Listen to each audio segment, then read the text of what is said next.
La mémoire est courte et la plupart de ceux qui assistaient à ce spectacle gratuit y venaient juste pour vivre intensément un moment présent, sans appareil photo. Pour se souvenir du sujet de ce film, il n'a été retrouvé qu'une boîte de diapositives Kodachrome, des clichés que j'avais pris du haut de mes 12 ans en 1970. Toutes les recherches internet resteront vaines. Celui qui voudra creuser le sujet du motocross de Metz devra s'en remettre aux précieuses archives des revues spécialisées d'époque. Il fut un temps où le bruit n'était pas une nuisance. Le bruit était l'expression de la joie et le refus de la chape de plomb du silence qui avait été imposée sur la France au début des années 1940. Quel ancien de Metz n'a pas à l'oreille l'intense clameur des enfants? Clameur qui serait inacceptable aujourd'hui et qui se répandait au bonheur dans tout le village aux horaires d'ouverture de la piscine municipale à ciel ouvert qui a enchanté nos étés. Quel ancien de Metz n'a pas au souvenir auditif le pétaradant tonnerre mécanique qu'on entendait les week-ends ou la semaine précédente à l'épreuve annuelle de motocross rayonnant haut et fort depuis le sommet de la carrière de l'usine Cyprox.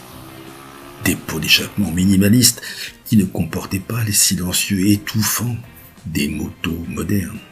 Un mélange de ralentis vibrants et de bruits de pistons métalliques, audibles à chaque coup de gaz. Le bruit strident des régimes élevés typiques des cylindrées de temps, légères ou moyennes des motos d'époque. La sonorité mécanique était ressentie dans le prolongement d'une jeunesse reine et participante au concert du vivant. C'était normal ainsi.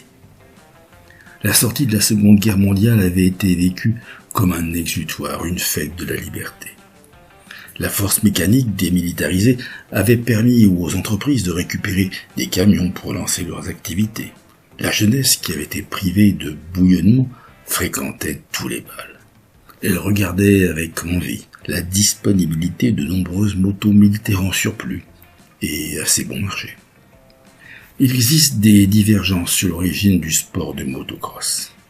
Les Britanniques affirment qu'ils en sont été les premiers. Les Français disent de même.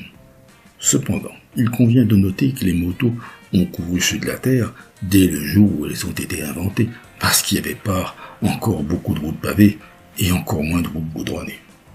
L'invention du véritable motocross, épreuve de vitesse, pour 2 ou 3 roues mécanisées sur un circuit sans asphalte au relief prononcé, est arrivé beaucoup plus tard que dans les années 1920-1930, comme le prétendent des experts britanniques et français. Le motocross est né en Belgique, après la Seconde Guerre mondiale. La piste de motocross originale se trouvait dans une zone connue sous le nom de Sweetwaters. Le premier motocross international nommé en tant que tel a été le motocross des nations de 1947 sur le circuit de la Freineuse, près de Spa en Belgique, là où des grands prix de Formule 1 sont toujours courus aujourd'hui. La raison pour laquelle le développement du motocross date de la fin des années 1940 plutôt qu'avant était, nous l'avons dit, qu'après la Seconde Guerre mondiale, beaucoup de motos militaires en surplus ont été disponibles au meilleur prix.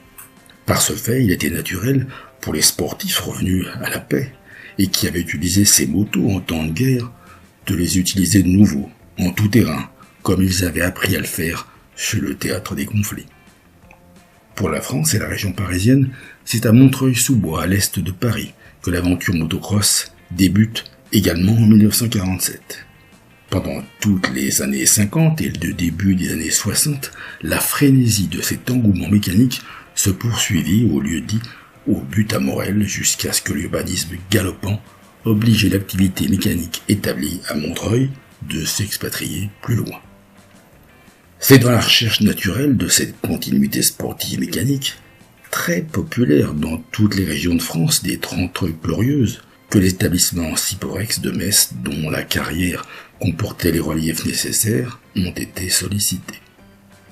Et même s'il n'y a jamais eu à Metz des épreuves comportant pour les championnats inter 250 et 500 cm3, il y a eu du beau monde, tel Serge Bacou et Denis Portal, à venir s'entraîner à Metz puis courir l'épreuve annuelle du début juillet, devant un public passionné qui nous venait de loin, toujours plus nombreux, conquis et émerveillés.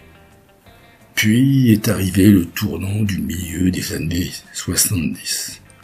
La France, heureuse d'être permissive dans la reconnaissance de ses mauvais souvenirs d'occupation, allait devenir celle qui se plaint et se réglemente. En 1974, c'en est fini du bruit, devenu insupportable aux voisins du motocross. Le conseil municipal suit la tendance des plaignants. Les personnages centraux du monde nouveau qui va préférer aseptiser la destinée que les générations précédentes apprenaient à dompter. Comme le rock'n'roll dont on avait commandité la fin, en le remplaçant par le twist, le turbulent motocross de Metz va être remplacé par la promotion du plus sagement statique et moins bruyant trial de Metz, à partir de 1978. Et ce sera une autre histoire. Nous dédions ce petit film au souvenir des belles sœurs du motocross de Metz, à son public, à ses champions, et pour la mémoire de tous ces participants que nous saluons et que nous n'oublions pas.